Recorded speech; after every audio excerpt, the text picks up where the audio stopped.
important clue. The microphone is a very important clue.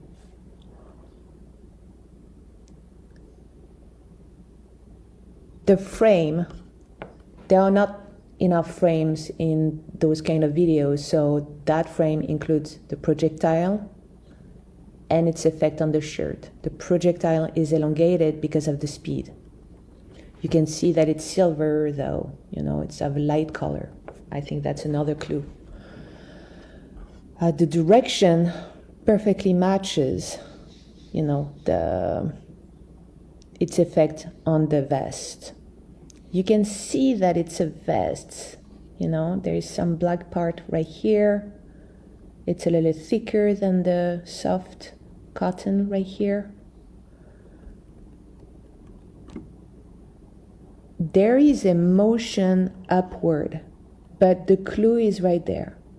This is his necklace, so there was probably some metal part that got, you see, pushed by the motion of the bullet, that got pushed upward. And that also indicates that the bullet came from below and not from like this. You know, the Tyler theory is that the bullet came from here. This just doesn't make sense, right? And also, we don't see any bullet coming from here. Some people suggest that it's impossible to see a bullet from that kind of video frame, but I disagree. You know, this bullet did not, or this projectile did not cause any exit wound, which means that it would be shot at a lower speed.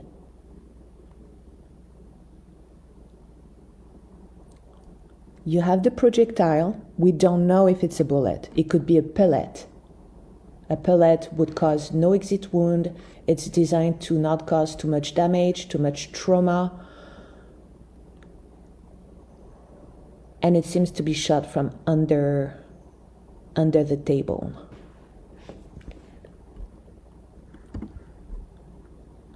You have the necklace right here that explains this upward motion.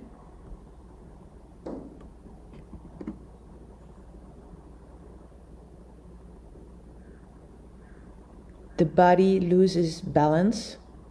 You have this long, I don't know, is it the necklace or is it the wire, the audio wire? Or for the microphone, he had another microphone that was set on his right side, front right side.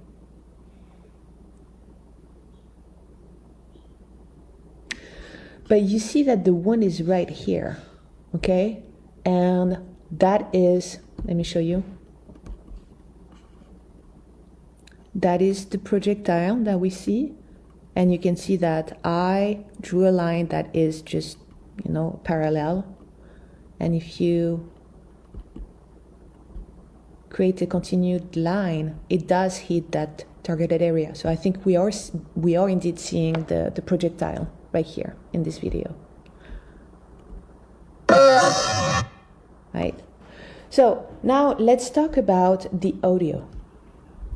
We see him drop the microphone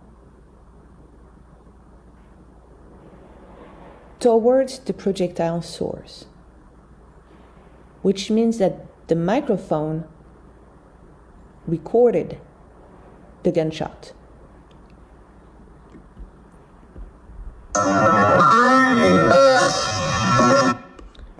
Okay, hon.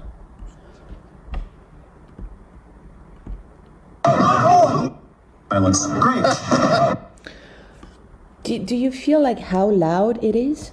And let's compare with this one. This is a very interesting one. I'm gonna go to 5. Okay, this kid his voice is closer to the camera microphone than the gunshot, but the gunshot is louder. And I think that is the clue that the gunshot the sound was spread through the campus speakers. And this can only be explained by the position of the microphone at the time Kirk was shot. You see the microphone the projectile, and then you have this extremely loud, unusually loud clap. Above the text, so it would be in the camera. And it has an echo, right? You can hear an echo, which also suggests that it was spread through the speakers. So it would be in the camera. Just move. It just doesn't make sense that the gunshot would be from a building and have that much acoustic effect in the arena. The acoustic effect is caused by the speakers. And that's because the gunshot was recorded by Charlie's microphone. Oh, and another thing is that we know that there is no exit wound.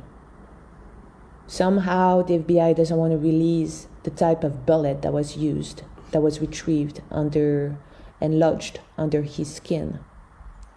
But if the shot was from that distance, at that speed, at a speed that can be detected by a camera, right? Well, then that would explain why there is no exit wound. And I think we have to look into the type of bullet. We have to demand, first of all, the FBI to release the information about the bullet, the color of the bullet, the size of the bullet. And it could be a pellet.